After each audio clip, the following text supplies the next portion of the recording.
There is a strange comfort in believing that life is unfair. It allows us to explain betrayal, cruelty, and injustice without having to wait for meaning. But deep inside, most of us still carry a quiet hope that actions echo, that intentions leave fingerprints, and that nothing truly disappears. We call this hope karma, not as revenge, not as punishment, but as balance. Karma is not a sudden lightning strike. It is a slow psychological reckoning. It does not arrive with noise. It arrives with awareness. And when it finally hits them back, it rarely looks the way we imagined. It looks like loneliness, restlessness, regret, and the unbearable confrontation with one's own shadow. Let us explore what truly happens when karma returns, not dramatically, but inevitably. Karma does not begin with events, with accidents, or with sudden reversals of fate. It begins quietly, long before the world responds. It begins in the unconscious, in the unseen inner space where intentions, suppressed emotions, and denied truths accumulate. When a person harms another, through betrayal, manipulation, indifference, or cruelty, the first consequence is not external punishment. The first consequence is an inner fracture. Something within them knows, even if the mind explains it away, even if society rewards their behavior, even if no one confronts them, the psyche records everything. The human mind is built to seek inner coherence. When actions violate deeply rooted values, respect, empathy, fairness, the mind cannot simply erase that conflict. It buries it. And what is buried does not disappear. It transforms. It becomes restlessness, irritability, chronic dissatisfaction, or a vague sense that something is wrong even when everything appears fine.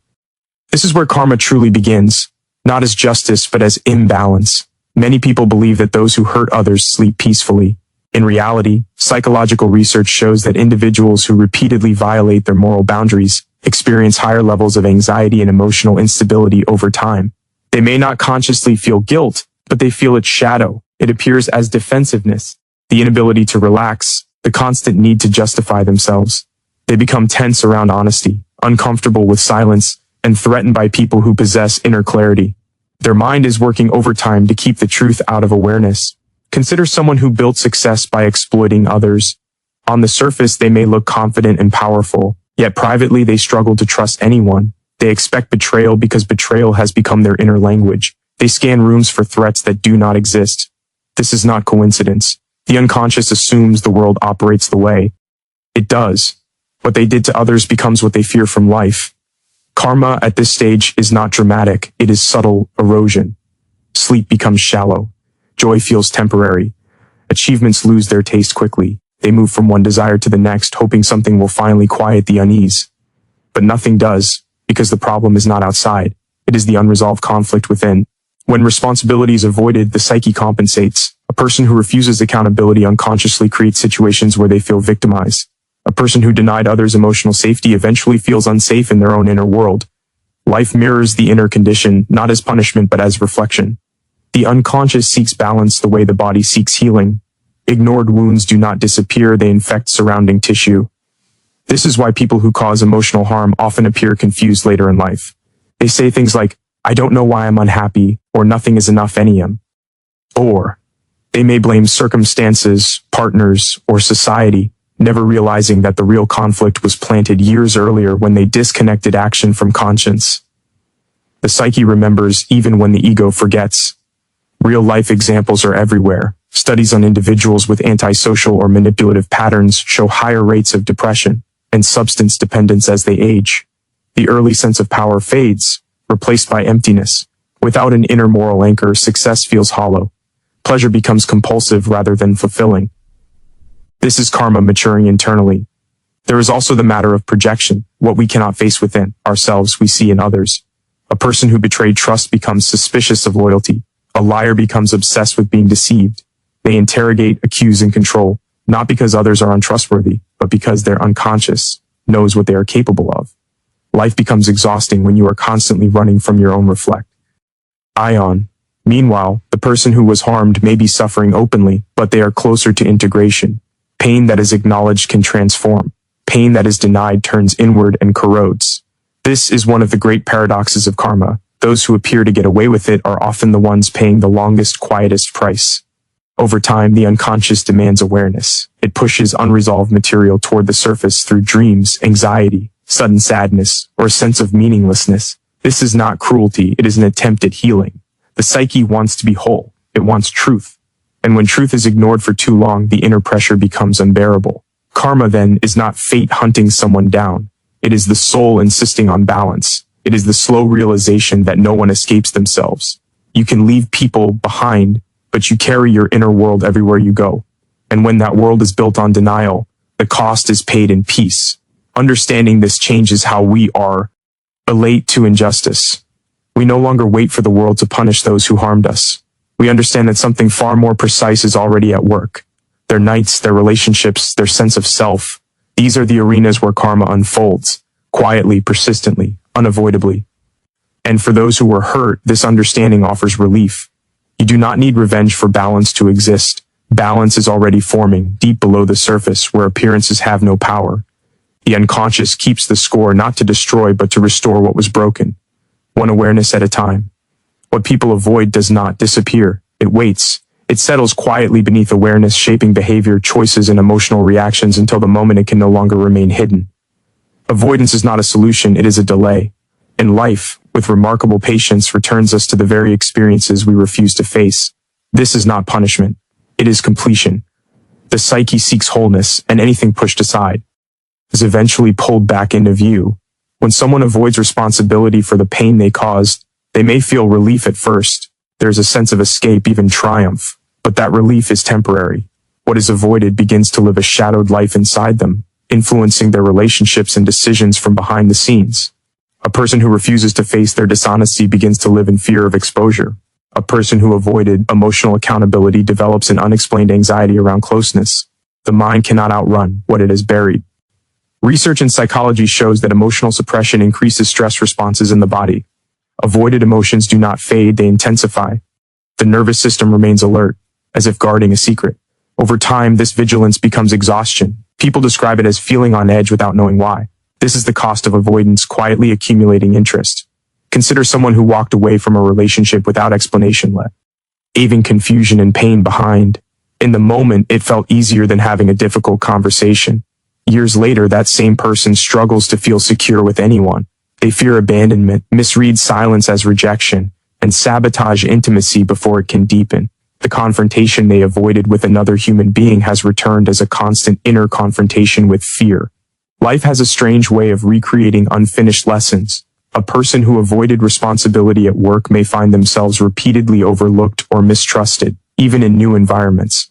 A parent who avoided emotional presence may later feel invisible to their own children. These patterns are not coincidences. They are the psyche arranging familiar emotional landscapes in different forms, hoping for a different response this time. Avoidance also distorts perception. When we refuse to face our own flaws, we begin to see them everywhere else. The partner becomes too needy. The colleague becomes too controlling. The world becomes unfair. In truth, these judgments are often mirrors.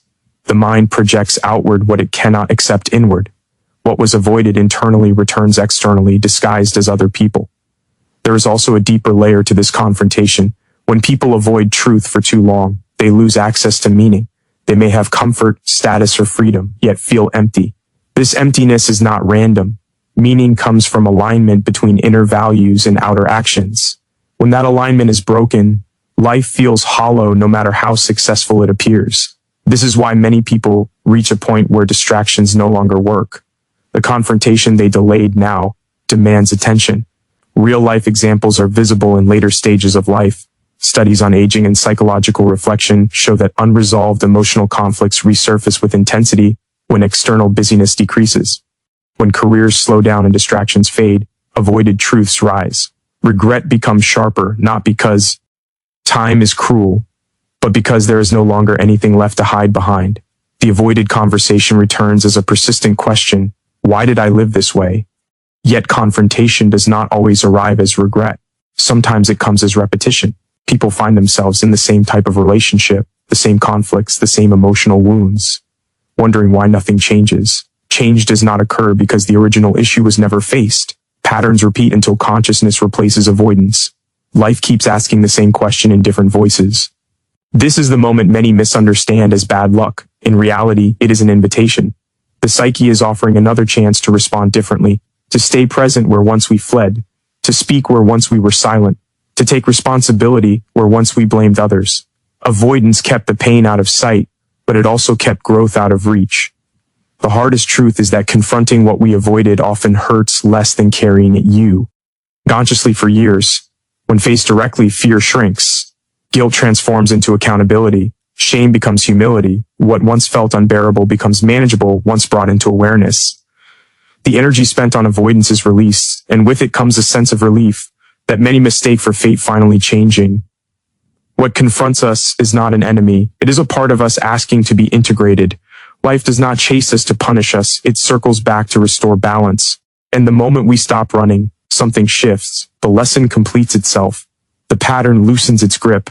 What we avoided no longer controls us because it no longer lives in the dark. This is the quiet truth behind confrontation. It is not about being exposed, but about being freed. When people speak of punishment, they often imagine something loud and visible: failure, loss of status, public humiliation. Yet the most severe consequences in life are rarely dramatic. They arrive quietly, unnoticed at first, and settle deep within the inner world. One of the most profound of these is the loss of authentic connection, not the loss of people, but the loss of real closeness. This is the punishment that leaves no visible scars, yet reshapes an entire life from the inside. Authentic connection requires truth. It asks us to be seen as we are, not as we perform. When a person repeatedly chooses manipulation, dishonesty, or emotional avoidance, they may still attract others, but they lose the ability to meet anyone fully. Relationships become transactions rather than bonds. Conversations stay on the surface. Intimacy feels unsafe. Slowly, without realizing it, they begin living among people while remaining internally alone. Psychological research consistently shows that emotional safety is the foundation of meaningful relationships. Trust allows the nervous system to relax. Without it, the body remains guarded. A person who has broken trust, whether through betrayal, exploitation, or chronic insincerity, often cannot receive it later. Even when others offer openness, it feels suspicious. Kindness feels conditional. Love feels temporary. This is not because others are untrustworthy, but because the inner world has learned a different language. Consider someone who used charm to gain control over others. In the beginning, this behavior brings rewards, attention, admiration, influence. But over time, something shifts. People sense the lack of sincerity. They may stay, but they do not open. The individual becomes surrounded by faces yet starved of connection. No one truly confides in them. No one relaxes in their presence. They are included but not trusted. This quiet exclusion is deeply painful, though rarely acknowledged. There is also a deeper psychological cost.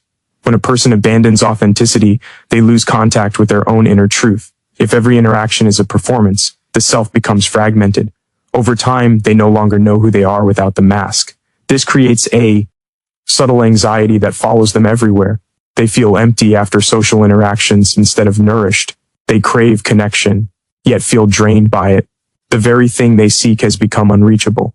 Studies on loneliness reveal something important. The most intense loneliness is not caused by being alone, but by being emotionally disconnected while surrounded by others.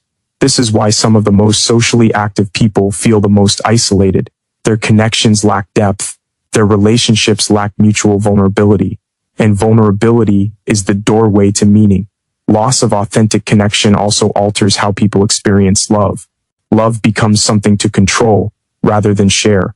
Fear replaces curiosity. Instead of asking, "Who are you?" the question becomes, "How can you leave me?" This shifts relationships from mutual growth to emotional surveillance. Partners feel tested rather than welcomed. Eventually, even well-intentioned people pull away, not out of cruelty, but out of self-preservation. Life does not announce this loss. It unfolds slowly. The invitations stop coming. Conversations feel repetitive. Relationships fail for reasons that are never fully explained. The person may blame bad luck, modern society, or the nature of relationships itself. Rarely do they see the pattern. Rarely do they realize that the punishment is not abandonment by others, but the inability to truly meet anyone anymore. This loss becomes especially clear during moments of vulnerability. In crisis, illness, or grief, the absence of authentic bonds becomes unbearable. There is no one to call who truly knows them. No one can sit in silence without judgment. The room may be full, but comfort is absent. This is when the cost of inauthentic living reveals itself most clearly. Yet this punishment is not permanent. It is a signal. The psyche withdraws connection not to condemn, but to demand honesty. Authentic connection cannot be forced. It can only be restored through true The moment a person begins to face themselves, without excuses, without image management, something shifts. Relationships change not because others change, but because the inner stance changes. For those who are hurt by inauthentic people, understanding this brings peace. You may wonder why they seem to move on so easily, but what they lost is not always visible. They lost the ability to be met, to be understood, to be held emotionally. Meanwhile, your pain, acknowledged and processed, becomes the foundation for deeper future bonds. In the end, the greatest consequence is not being alone. It is being unable to be with anyone in a real way. And life, in its quiet intelligence, makes this absence impossible to ignore, until truth becomes the only path back to connection. People often imagine karma as chaos arriving suddenly, careers collapsing, relationships exploding, lives publicly unraveling. Yet this image misunderstands how consequences truly unfold. Karma rarely enters as disorder. It matures slowly, quietly, and with devastating clarity as regret. Regret is not loud. It does not announce itself. It waits until there is enough awareness to feel it fully, and when it comes, it is far more precise than chaos could ever be. Regret requires consciousness. A child does not feel it, nor does someone fully disconnected from themselves. Regret appears only when a person can finally see the gap between who they were capable of being and who they chose to be. This is why karma takes time. Awareness takes time. The mind must grow still enough to look backward honestly. Only then can regret emerge. In early life, people can outrun consequence through distraction, work, ambition, pleasure, validation. These fill the days and soften the nights. But as years pass, distractions lose their power.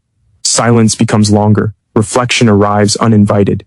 The mind begins to review rather than pursue. This is when karma matures, not as external collapse, but as inner reckoning. Psychological research on aging consistently shows that people do not regret the risks they took. They regret the people they hurt, the words they never spoke, the presents they never gave. Regret is relational at its core. It forms around missed moments of humanity. This is why it cuts so deeply.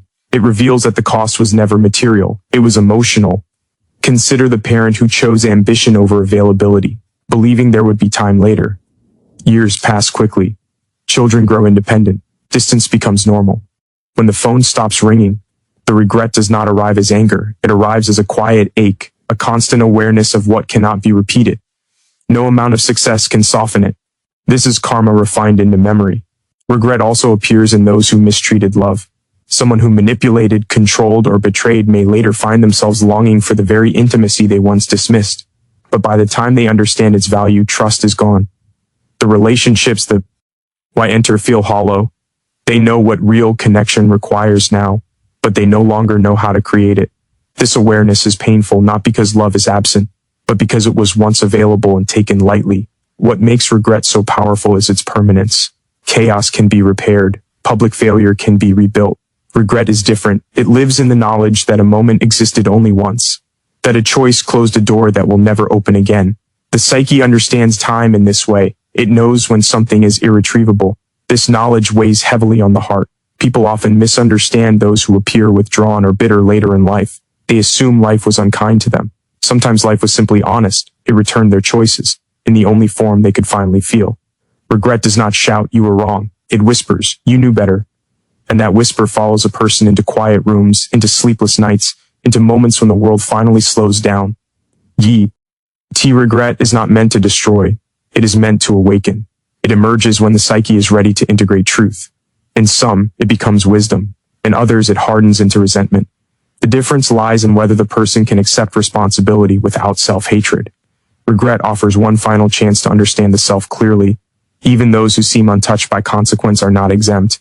The absence of chaos is not the absence of karma. Many people live stable lives while carrying deep, unresolved sorrow. They laugh, socialize, and function, yet feel an underlying heaviness they cannot explain. This heaviness often comes from unacknowledged regret. The soul remembers what the ego defended. For those who were harmed, this understanding brings a different kind of peace. You may never see dramatic justice. You may never witness downfall. But karma does not need spectacle. It needs awareness. And awareness eventually arrives for everyone willing to reflect. When it does, regret becomes unavoidable. This is why forgiveness is not the same as forgetting. Forgiveness frees you from carrying someone else's burden. Regret ensures they carry their own. Life does not rush this process because regret requires maturity. It must ripen slowly until truth can no longer be denied. In the end, karma is not chaos destroying a life. It is clarity entering it. And clarity once gained cannot be escaped. While some people appear to move on untouched, carrying no visible consequences for the harm they caused, their struggle often unfolds in places no one applauds or notices. Their payment is internal, silent, and continuous. At the same time, something very different is happening to those who choose to face their pain honestly. Healing, when it is allowed to move outward into life, becomes visible. It changes posture, choices, boundaries, and direction. This contrast is one of the quiet balances life restores. Those who avoid accountability must constantly protect the image they be. Guilt. They defend themselves against memories, against questions, against moments of stillness. This inner defense consumes energy. Over time, it manifests as emotional fatigue, irritability, or a sense of being trapped in their own life. They replay the past unconsciously, not to learn from it, but to keep it buried. The mind becomes a guarded place, always alert, rarely at rest. Psychological studies on guilt suppression show that unresolved inner conflict increases stress hormones and emotional dysregulation. The body carries what the mind refuses to face.